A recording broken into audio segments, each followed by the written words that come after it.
నమస్కారం. శ్రీ రామాయణం ధారావాహికకు పునఃస్వాగతం. శ్రీ వాల్మీకి రామాయణం యుద్ధకాండ 8వ భాగం. గత వారం హనుమంతుడు తెచ్చిన సంజీవని మూలికలతో చిరంజీవులైన రామలక్ష్మణులు ఇతర వానర వీరులు యుద్ధాన్ని లంకా నగరంలోకి తీసుకువెళ్లి లంకలో బీభత్సం సృష్టించడం వరకు చెప్పుకున్నాం కదా.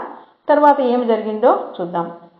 లంకా నగరంలో వానర వీరులు కోలాహలంతో బీభత్సం సృష్టిస్తుంటే రాక్షసులు హాహాకారాలు చేస్తూ పారిపోతున్నారు.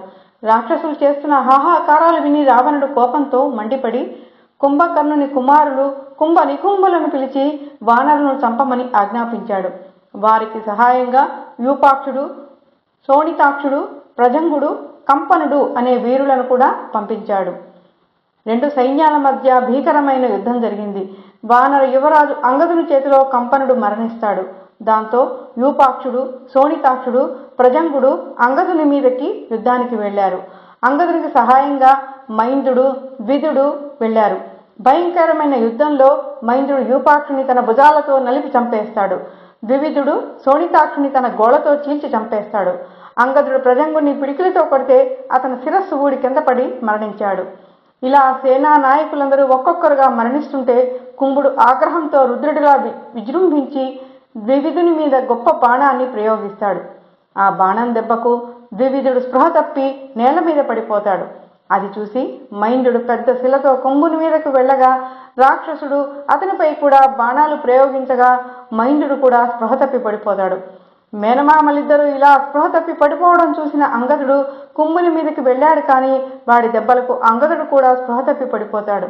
ఇక రాముని ఆజ్ఞ మేరకు వానర వీరులందరూ కూడా యుద్ధానికి బయలుదేరారు. సుగ్రీవుడు, కుంభుడు మల్ల యుద్ధం చేస్తారు. గొప్ప యుద్ధం తర్వాత సుగ్రీవుడు పిడికిలి బిగించి కుంభుని వక్షస్థలంలో కొట్టగా కుంభుడు మరణించాడు. కుంభుడు మరణించగానే ఆగ్రహంతో యుద్ధానికి వచ్చిన నికుంభుని హనుమంతుడు వాడి శిరస్సును మెలితిప్పి మొండెం నుంచి వేరు చేసి చంపేశాడు. కుంభ నికుంభులు యుద్ధంలో మరణించారన్న వార్త వినగానే రావణుడు ఆగ్రహంతో కరుణ కుమారుడైన మకరాక్షుని పిలిచి యుద్ధానికి వెళ్ళమన్నాడు.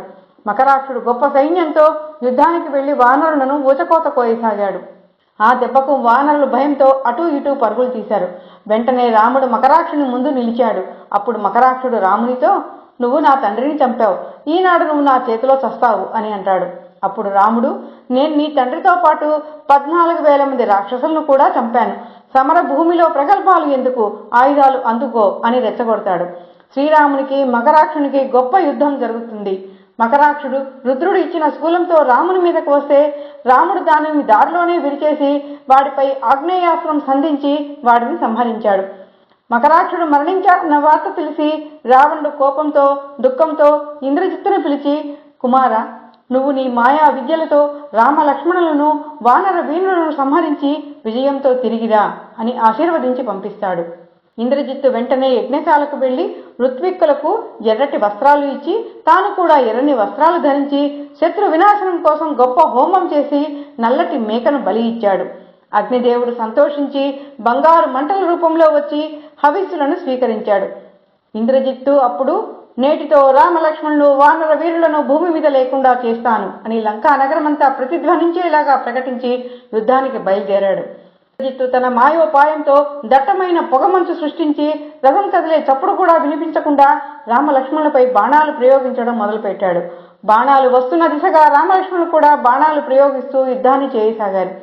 ఆ సమయంలో లక్ష్మణుడికి తీవ్రమైన ఆగ్రహం వచ్చింది. అప్పుడు లక్ష్మణుడు కోపించి బ్రహ్మాస్త్రంతో రాక్షసులను అంతమొందిస్తానని అనగా రాముడు లక్ష్మణుని శాంతింపజేసి, "ఒక్క రాక్షసుడు మాయా యుద్ధం చేస్తున్నాడని అందరినీ సంహరించడం సరైన పని కాదు. ధర్మ యుద్ధంలో యుద్ధం చేయని వాడిని, శరణాగతి చేసిన వాడిని, దాక్కున్న వాడిని సంహరించకూడదు. మనం వానర వీరులతో ఆలోచించి వ్యూహాత్మకంగా మాయా రూపంలో ఉన్న ఇంద్రజిత్తును సంహరించాలి" అని అంటాడు. ఇంద్రజిత్తుకు శ్రీరాముడు ఏదో వ్యూహం పన్నుతున్నాడన్న సంగతి అర్థమైంది. వెంటనే యుద్ధభూమిని వదిలేసి లంకకు వెళ్లి అంతవరకు అదృశ్య రూపంలో ఉన్నవాడు ఒక్కసారిగా అందరికీ కనపడేలా రథం ఎక్కి తిరిగి వచ్చాడు. వాడు ఎక్కిన రథంలో తన మాయా శక్తితో తయారు చేసిన సీతమ్మ వారిని కూడా ఎక్కించుకున్నాడు. ఆ మాయా సీత అచ్చంగా నిజం సీతలాగానే ఉంది. ఇంద్రజిత్తు కనపడగానే హనుమంతుడు వాడిని వదలకూడదని పెద్ద పర్వత శిఖరం పెకిలించి వాడిపైకి దూసుకెళ్లాడు. రథానికి దగ్గరగా వెళ్లేసరికి హనుమంతునికి ఇంద్రజిత్తు రథంలో నిస్సహాయ స్థితిలో ఉన్న సీతమ్మ వారు కనిపించింది. వానరులతో హనుమ ఆమె సీత అని చెప్పాడు. హనుమంతుడు వానర వీరులు చూస్తుండగానే ఇంద్రజిత్తు సీతమ్మను జుట్టు పట్టుకుని కొట్టడం మొదలుపెట్టాడు. ఆమె రామ రామ అని దీనంగా అరవడం చూసి హనుమ ఆగ్రహం పట్టలేక ఇంద్రజిత్తుతోటి, ఓయి మాయావి, స్త్రీలను హింసించడం దోషమని తెలియదా? నా చేతిలో నీ చావు తప్పదు అంటూ దూసుకెళ్తుండగానే ఇంద్రజిత్తు కత్తి దూసి సీతను సగానికి నరికి చంపేశాడు. అది చూసి హనుమ తన చేతిలో ఉన్న పర్వతాన్ని ఇంద్రజిత్తు రథం మీదకి విసిరివేస్తాడు. కానీ సారథి చాకచక్యంగా తప్పిస్తాడు. హనుమ యుద్ధం చేస్తున్న మనసంతా వైరాగ్యం కమ్మేసింది. ఏ సీత కోసమైతే యుద్ధం చేస్తున్నామో ఆ సీతే మరణించింది. ఇక ఈ యుద్ధం ఎవరి కోసం? వెంటనే ఈ విషయాన్ని రామునికి చెప్పాలి అనుకుని వానరులందరూ కలిసి యుద్ధభూమి నుంచి వెనుతిరిగి రాముని వద్దకు వెళ్లారు. రామునితో హనుమ, రామ, ఒక దుర్వార్త చెప్పక తప్పడం లేదు. మేమందరం చూస్తుండగానే సీతను ఇంద్రజిత్తు సంహరించాడు. మనసు చెదిరి ఈ విషయం నీకు చెప్పాలని ఇక్కడికి వచ్చాం అని అంటాడు. ఆ వార్త వినగానే రాముడు స్పృహ తప్పి పడిపోతాడు. వానర వీరుడు రాముని ముఖం మీద నీళ్లు చల్లుతారు. కొంతసేపటికి తెలివి వచ్చిన తర్వాత రాముని చూసి లక్ష్మణుడు తన అన్నగారు పడుతున్న కష్టాలకు చెలించిపోతాడు. అప్పుడు లక్ష్మణుడు రామునితో, రామ, ఎందుకొచ్చిన ధర్మం? నువ్వు నమ్ముకున్న ధర్మం నేను ఏమాత్రం కాపాడింది? నిజంగా అధర్మం అనేది ఉంటే రావణుడు కష్టాలు పడాలి, ధర్మాన్ని నమ్ముకున్న నువ్వు సుఖపడాలి. కానీ ఇక్కడ ఇందుకు విరుద్ధంగా జరుగుతోంది. నీకు రాజ్యం ఇస్తానని చెప్పి మరుసటి రోజే నిన్ను అరణ్యాలకు వెళ్ళమన్న దశరథ మహారాజుని ఆ రోజే కనుక బంధించి ఉంటే ఈనాడు నీకు గతి పట్టి ఉండేది కాదు. ధర్మం కోసం ఐశ్వర్యాన్ని, రాజ్యాన్ని తృణీకరించి అరణ్యవాసంలో ఎన్ని కష్టాలు పడుతున్నావు. ఈ లోకంలో ధర్మాన్ని ఆశ్రయించిన వాడికంటే ధనాన్ని ఆశ్రయించిన వాడికే అన్ని పనులు అనుకున్నట్లుగా జరుగుతాయి. ధనహీనుడు ధర్మాత్ముడైనా అతని సంకల్పాలు ఎంత బలమైనవి అయినా అవి నిష్ఫలం. ఈ లోకంలో ధనవంతుడికే స్నేహితులు, బంధువులు ఉంటారు. ధనం ఉన్నవాడే గొప్పవాడు. వాడు దుర్మార్గుడైనా సరే లోకం వాడికే గౌరవం ఇస్తుంది. ధనహీనుడికి ఏదీ దొరకదు. సంపదే మరింత సంపదను సంపాదిస్తుంది. కానీ దరిద్రుని వద్ద 1 రూపాయి కూడా మిగలదు.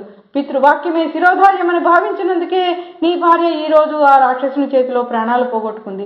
ఈ రోజు నా బాణాలతో ఈ లంకను దహించి వేస్తాను అంటూ లక్ష్మణుడు రాముని ఓదారుస్తున్న సమయంలోనే విభీషణుడు అక్కడికి వస్తాడు. శోకంతో దైన్యంతో ఉన్న వానరులను, రామలక్ష్మణులను చూసి విభీషణుడు ఏమి జరిగిందని అడుగుతాడు. అప్పుడు లక్ష్మణుడు, విభీషణ, ఇంద్రజిత్తు సీతను సంహరించాడు. ఆ వార్త విని శ్రీరాముడు మూర్ఛపోయాడు అని చెప్తాడు. అప్పుడు విభీషణుడు, రామ, సముద్రం ఇంకిపోయిందని ఎవరైనా చెప్తే నమ్మేస్తావా? అలాగే సీత కూడా మరణించలేదు. ఇంద్రజిత్తు వానరులను యుద్ధం నుంచి కొంచెం సేపు దృష్టి మరల్చడానికి చేసినటువంటి మాయా పన్నాగం ఇది. ఇది ఒక యుద్ధ తంత్రం.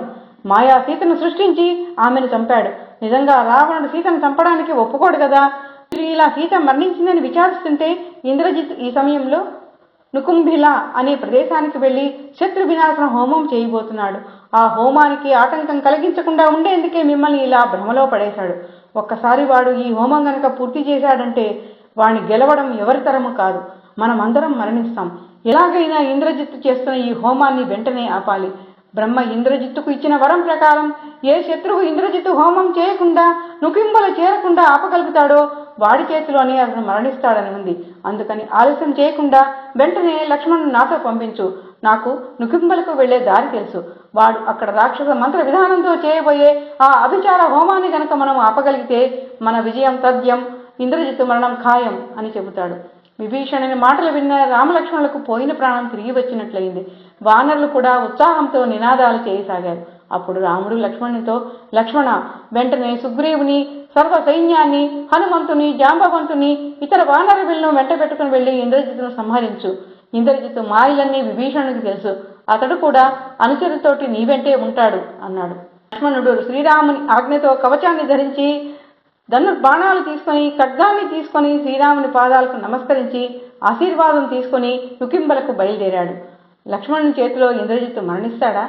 ఇంద్రజిత్తు మరణిస్తే ఇక రావణుని గతి ఏమిటి? రాముని పాదాలపై మనసు నిలిపి యుద్ధానికి బయలుదేరిన లక్ష్మణునికి జయం కలగాలని కోరుకుంటూ జై శ్రీరామ్.